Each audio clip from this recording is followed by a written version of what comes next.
ನಿನ್ನೆ ಟಿ ರಾಜೀವ್ ಅವರನ್ನು ಈ ಬೆಳಗಾವಿ ಜಿಲ್ಲೆಯ ಪ್ರಮುಖ ಇಬ್ಬರು ಸಚಿವರಿದ್ದಾರೆ. ಅವರ ಪೈಕಿ ಒಬ್ಬರು ಭೂ ದಾಖಲೆ ಇದೆ, ಭೂ ಹಗರಣ ಮಾಡಿದ್ದಾರೆ. ಸೊ ಅವರು ದಾಖಲೆಗಳನ್ನು ಬಿಡುಗಡೆ ಮಾಡ್ತಾರೆ. ನೋಡಿ, ಆಧಾರ ರಹಿತ ಇಂಥ ಹೇಳಿಕೆಗಳಿಗೆ ನಾವು ಉತ್ತರ ಕೊಡೋ ಜರುರತ್ತಿಲ್ಲ. ಯಾವಾಗ ಆಧಾರ ಸಹಿತ ಅವ್ರು ಏನು ಮಾತನಾಡ್ತಾರೆ ಅನ್ನೋದನ್ನ ನಾನು ನೋಡಿಲ್ಲ. ಸೊ ಅವ್ರು ಯಾವಾಗ ಆಧಾರ ಸಹಿತ ಏನು ಹೇಳ್ತಾರೆ ಅದಕ್ಕೆ ಉತ್ತರ ಕೊಡ್ತಾರೆ. ನೋಡಿ, ಇದು ಬಹಳಷ್ಟು ಪ್ರೀ ಮೆಚ್ಯೂರ್ ಆಗುತ್ತೆ.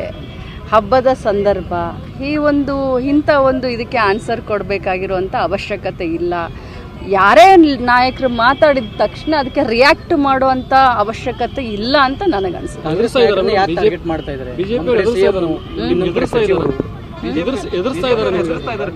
ಯಾರಿಗೂ ಹೆದರೋದು ಬಗ್ಗೋದು ಜಗ್ಗೋದು ಇಲ್ಲ ಅಂತ ನಾನು ಹೇಳಿದ್ದೀನಿ, ನಮ್ಮ ಮುಖ್ಯಮಂತ್ರಿಗಳು ಹೇಳಿದ್ದಾರೆ.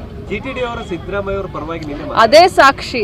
ಟಿ ದೇವೇಗೌಡ ಅವರು ಸಿದ್ದರಾಮಯ್ಯನವರ ಪರವಾಗಿ ಮಾತನಾಡಿದ್ದು JDSನ ಶಾಸಕರು, ಸೋಮಶೇಖರ್ ಅವರು ನಮ್ಮ ಸರ್ಕಾರದ ಬಗ್ಗೆ ಮತ್ತು ಸಿದ್ದರಾಮಯ್ಯನವರ ಬಗ್ಗೆ ಮಾತನಾಡಿದವರು BJPಯ ಶಾಸಕರು.